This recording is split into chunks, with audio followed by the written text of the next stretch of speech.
No los quiero asustar, tengo 10 hojas.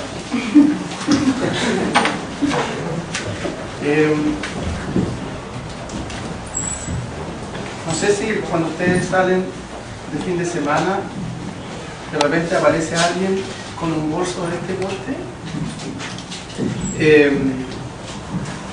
y dice, pero va a ir por el fin de semana. No, que hay cosas que a lo mejor puedo usar. Bueno, por eso son tantas hojas.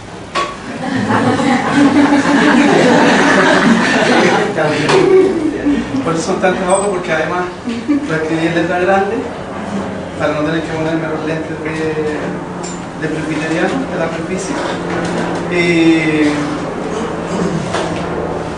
Y además escribí los textos para no estar buscándolos en la Biblia. Hemos estado estudiando Isaías. El domingo antes pasado vimos al regalo que era Jesús como Dios con nosotros. El domingo pasado, en ese culto campestre tan hermoso, de tan rica comunión, lo vimos como príncipe de paz. Y hoy vamos a ver cómo Dios nos hace este regalo y nos trae la justicia. ¿Ya? Leímos Isaías 11 y... ¿Esto no está funcionando? Ya. Y para poder entender un poco mejor el capítulo 11, yo creo que vamos a tener que irnos al contexto y decir que cuando Isaías está proclamando esta profecía, habían pasado algunas cosas también, ¿ya? Y vamos a ir a los últimos 2 versículos del capítulo 10. Dice, miren, el Señor Todopoderoso desgaja las ramas con fuerza increíble. Los árboles más altos son talados, los más elevados son abatidos. Derriba con un hacha la espesura del bosque y el esplendor del Líbano se viene abajo. Aquí está mostrando la derrota del rey Senaquerib, que estaba en la cumbre de su éxito, el rey de Asiria. Y en ese contexto entonces el Líbano y sus bosques representan el ejército asirio, y el hacha que derribó el bosque se refiere al destrozo de los 185.000 asirios referidos en Segunda de Reyes 19:35. El pueblo de Israel estaba muerto de miedo. El rey de Asiria, de puro gusto según él, pero era por la mano de Dios, estaba azotando al pueblo de Israel, que siempre, tal cual nosotros, caía, pasaba por esas épocas entre que adoraban a Dios y se iban a hacer los ídolos, adoraban a Dios y se iban a hacer los ídolos. En su ira santa, el Señor había decretado que este rey Senaquerib iba a asolar Israel, y estaba a las puertas de Israel. Y Dios en la noche manda a matar 185.000 asirios. El campamento asirio estaba lleno de muertos al día siguiente. El Señor había actuado. El Señor había entonces talado todos estos árboles, todo este bosque. ¿Ya? Entonces, el autor se traslada de esta liberación local y temporal hacia la que es el fin de toda la profecía, que es la liberación eterna bajo el reinado del Mesías. Nos anuncia los acontecimientos de sus 2 venidas, la ya cumplida y la ya por cumplirse. No se refiere al reinado de Ezequías, que ya había venido, no podía anunciarlo porque él ya estaba ahí. Y ese vástago del tronco de Isaí era todavía en el futuro, es el que saldrá. Miqueas 5:1 dice, reagrupa tus tropas, ciudad guerrera, porque nos asedian. Con vara golpearán a la mejilla al gobernante de Israel. Pero de ti, Belén Efrata, pequeña entre los clanes de Judá, saldrá el que gobernará a Israel. Sus orígenes se remontan hasta la antigüedad, hasta tiempos inmemoriales. Esto es Miqueas 5, 1 y 2. Haciendo un bosquejo general del capítulo 11, nosotros encontramos que en los versículos del 1 al 5 se describe la personalidad del Mesías. En los versículos del 6 al 9 describe los efectos regeneradores de su venida sobre la creación, tal cual fue el diseño original en el huerto del Edén. Y en los versículos 10 al 16 vemos los resultados de su venida en la restauración de su pueblo, los judíos, y la conversión de los gentiles por medio de ellos. Hoy nos vamos a concentrar en la identificación de este Mesías y del regalo que nos trae aparejado consigo, su santa justicia. En el versículo 1 dice: del tronco de Isaí brotará un retoño, un vástago nacerá de sus raíces. Otras versiones usan la palabra tocón en vez de tronco, y también usan vara o brote en vez de retoño. Cuando las orgullosas ramas del Líbano, en el capítulo 10, sean desmochadas y los vastos bosques sean cortados, en medio de esa furia aparece una humilde vara, el Mesías, que saldrá de Isaí o de David, la cual retribuirá los daños causados por la vara asiria a Israel. En Isaías 10:5 dice: ¡ay de Asiria, vara de mi ira! El garrote de mi enojo está en su mano. El Señor usó a Asiria como una vara para infligir disciplina al pueblo de Israel. Cuando se refiere al tronco, a este tronco de Isaí, o tocón, se está refiriendo a cuando un árbol es talado, pero muy plano, o sea, es cortado muy próximo a sus raíces, ¿ya? Esto expresa el estado tan decaído en que se encontraba la casa real de David, ¿ya? Debido a esta hostil acometida contra ellos, para cuando el Mesías viniera, pudiera elevarla a una gloria mucho mayor que la primera. O sea, la gloria de cuando el reino de Israel estaba gobernado por David y por Salomón. Isaías 10, 18 al 19 dice: destruirá de extremo a extremo el esplendor de sus bosques y de sus huertos, como enfermo carcomido por la plaga. Tan pocos árboles quedarán en su bosque que hasta un niño podrá contarlos. Así se encontraba desolado el pueblo de Israel. El vástago o retoño es también la raíz. En aquel día se levantará la raíz de Isaí. Aquí, no sé si alguien ha ido al campo o ha visto cuando un árbol está talado y empiezan a aparecer por sus lados pequeños brotes. A eso se refiere el profeta cuando habla de que del tronco de Isaí va a brotar un retoño, o de la casa real de David que estaba destruida, que había degenerado, iba a salir un nuevo retoño completamente distinto, ¿ya? En Isaías 11:10 dice: en aquel día se alzará la raíz de Isaí como estandarte de los pueblos, hacia él correrán las naciones, y glorioso será el lugar donde repose. En Apocalipsis 5:5 dice que deja de llorar, que ya el león de la tribu de Judá, la raíz de David, ha vencido. Él sí puede abrir el rollo y sus 7 sellos. En el mismo Apocalipsis dice: yo, Jesús, he enviado a mi ángel para darles a ustedes testimonio de estas cosas que conciernen a la iglesia. Yo soy la raíz y la descendencia de David, la brillante estrella de la mañana. Como nuevo rebrote, también la estrella de la mañana, la primera que empieza a alumbrar, nos está anunciando la luz del día, nos está anunciando un cambio. En las Escrituras encontramos que raíz y linaje se combinan mutuamente. En Lucas 2 leemos la genealogía del Mesías, no lo vamos a leer, ¿ya? Desde el padre Abraham hasta el Cristo prometido. En el versículo 2 dice, el Espíritu del Señor reposará sobre él, espíritu de sabiduría y de entendimiento, espíritu de consejo y de poder, espíritu de conocimiento y de temor del Señor. Primero vimos que el Mesías, este Mesías prometido, estaba relacionado con la casa real, con la casa de David, ¿ya?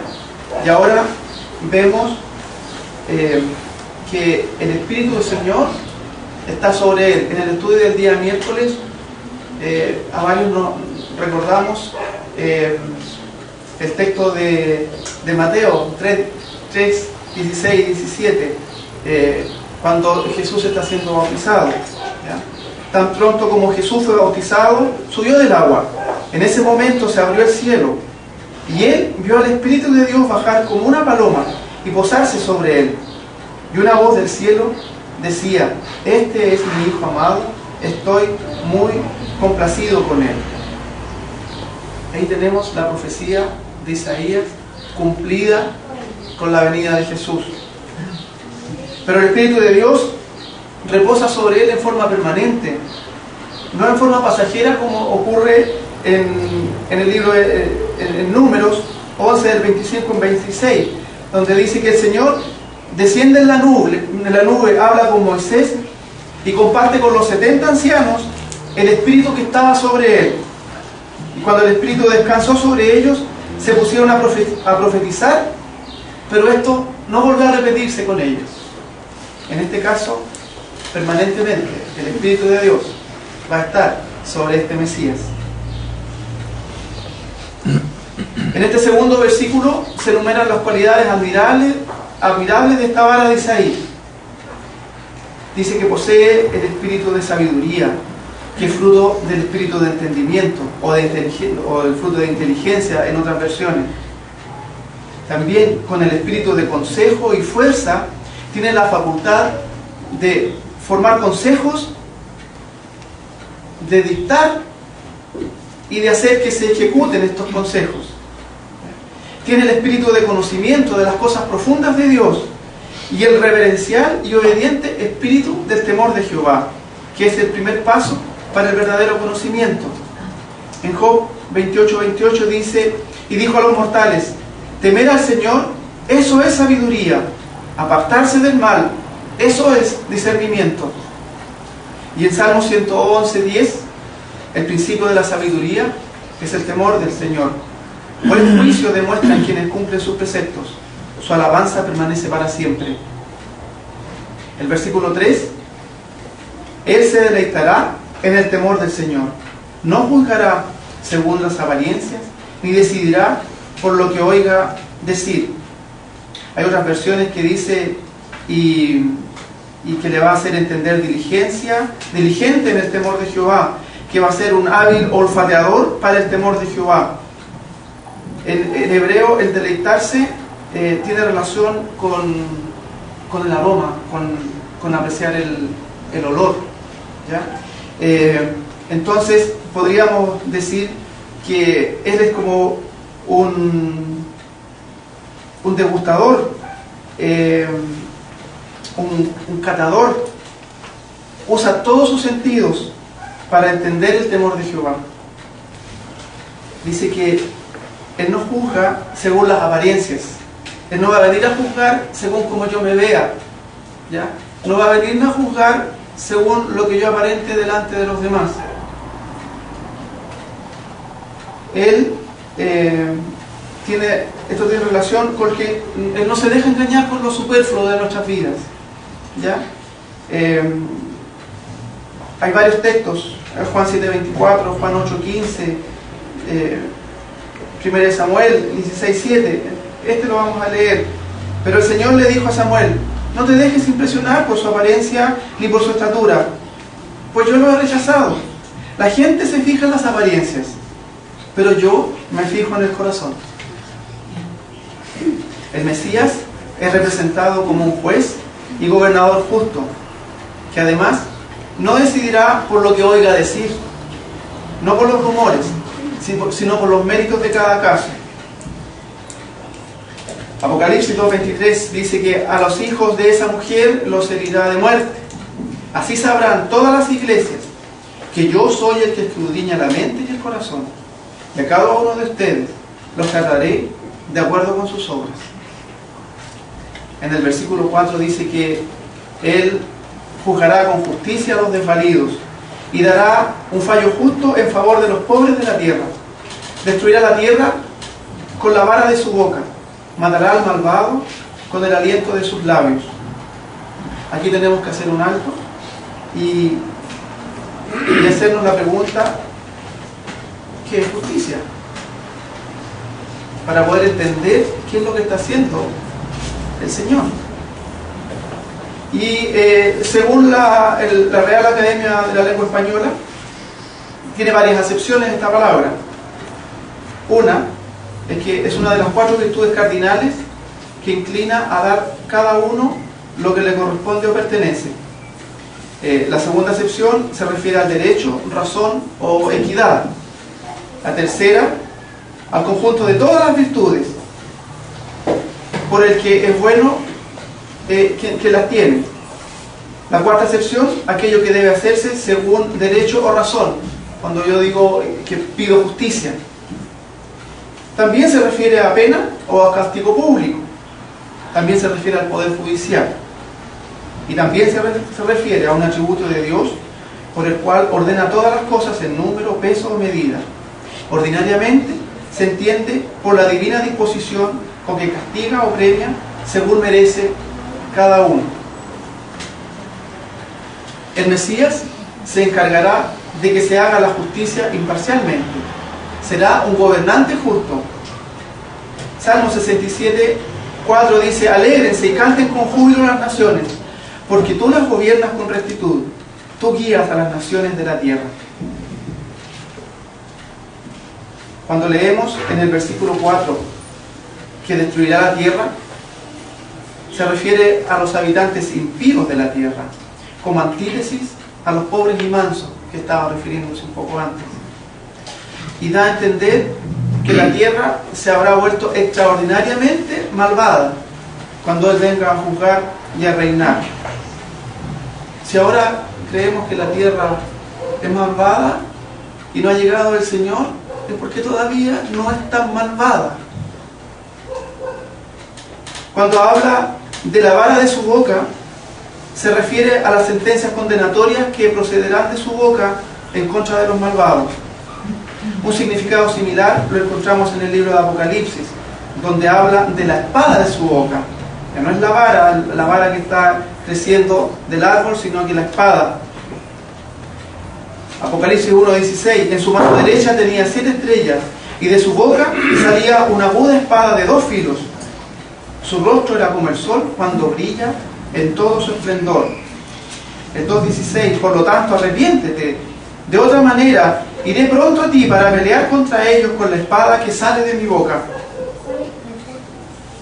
El 19:15: de su boca sale una espada afilada, con la que herirá a las naciones, la gobernará con puño de hierro. Él mismo exprime uvas en el lagar del furor del castigo que viene del Dios Todopoderoso. En Apocalipsis 19:21: los demás fueron exterminados por la espada que salía de la boca del que montaba a caballo, y todas las aves se hartaron de la carne de ellos. Cuando habla del aliento de su boca, estas son sus decisiones judiciales. Su aliento es cual torrente desbordado que llega hasta el cuello para zarandear a las naciones en la zaranda destructora.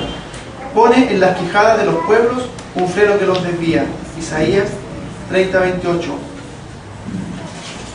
No dice que los ahoga, dice que su aliento va a ser como un torrente, una inundación que les va a llegar hasta el cuello, les va a permitir respirar aún, ¿ya? Para zarandear a las naciones.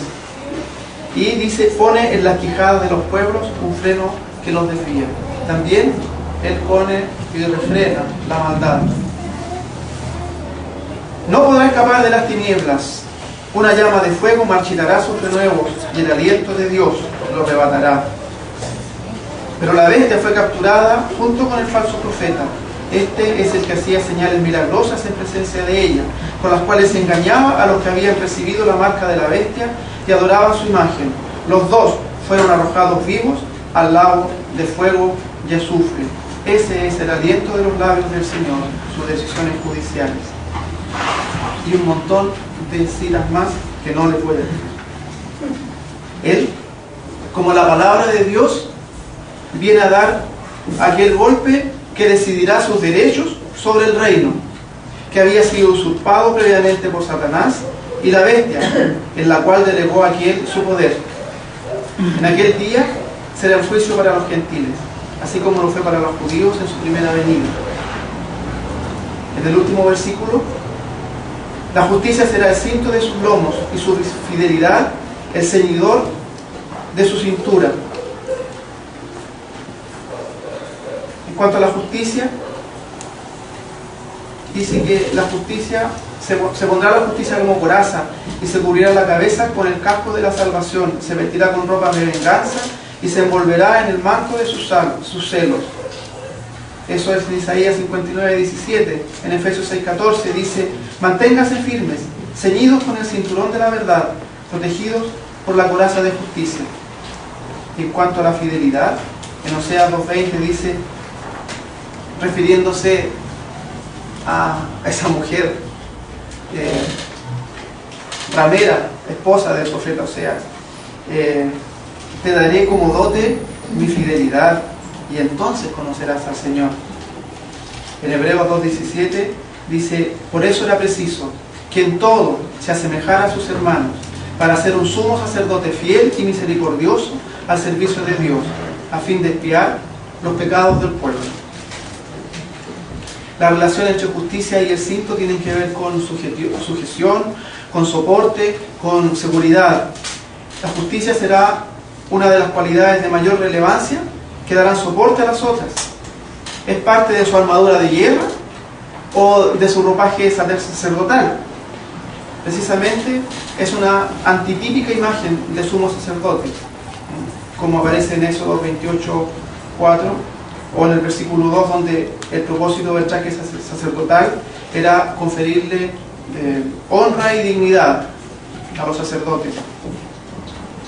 En resumen,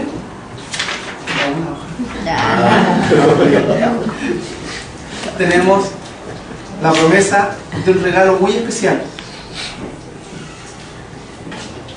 Días atrás, una paciente me contaba que a propósito de la Navidad, ellas tienen una chochera en su otra hija soltera con una nieta de 4 años. Entonces la tía le compró su regalo de Navidad y estaba tan ansiosa la tía que le mandó a decir a la niña que ya le tenía su regalo, que ya estaba su regalo ahí, que el viejito pascuero de alguna manera le había ido a dejar el regalo. Entonces la niña llama a su abuela y le dice: abuela, por favor, tú así, sin que se note, por una orillita, por favor, ¿podrías ver qué es el regalo? Entonces la abuela le dice: pero es que es un regalo mágico, que si lo miramos se va a deshacer, porque se va a perder la magia de ese regalo. Entonces la niña más tarde la vuelve a llamar y le dice: abuela, ¿y tú podrías ir a tocar el regalo y decirme qué forma tiene, de qué porte es, para yo hacerme una idea de lo que es? Y la abuela insistió en decirle que no, porque iba a perder la magia del regalo, y que si ella lo tocaba con la intención de saber qué era, el regalo se iba a desvanecer. Bueno, no sé si la niña habrá visto un regalo, ¿eh? Pero aquí la historia es diferente. Aquí no es un regalo secreto. Nosotros sabemos de qué se trata este regalo, anunciado por Isaías, anunciado a los judíos, pero dándole muchas señas, dándole muchas pistas para que lo descubran cuando Él aparezca. Para los judíos de la época del profeta Isaías era la promesa futura. que no alcanzaron a ver materializada, pero que esperaron cada día en el templo, leyendo las profecías en el libro de la ley. Conocían cada particular aspecto del Mesías, de dónde vendría, cómo actuaría, etc. Isaías nos muestra en el pasaje que el Mesías viene de un linaje real, que viene a restablecer la gloria perdida del reino, que tiene sobre él el poder del Espíritu Santo, que lo capacita para cumplir a la perfección su oficio de rey y juez de su pueblo. El pueblo podía estar tranquilo, porque él vendría a poner en orden todas las cosas y a dar a cada cual lo que se merece por sus obras. Él va a venir a hacer justicia.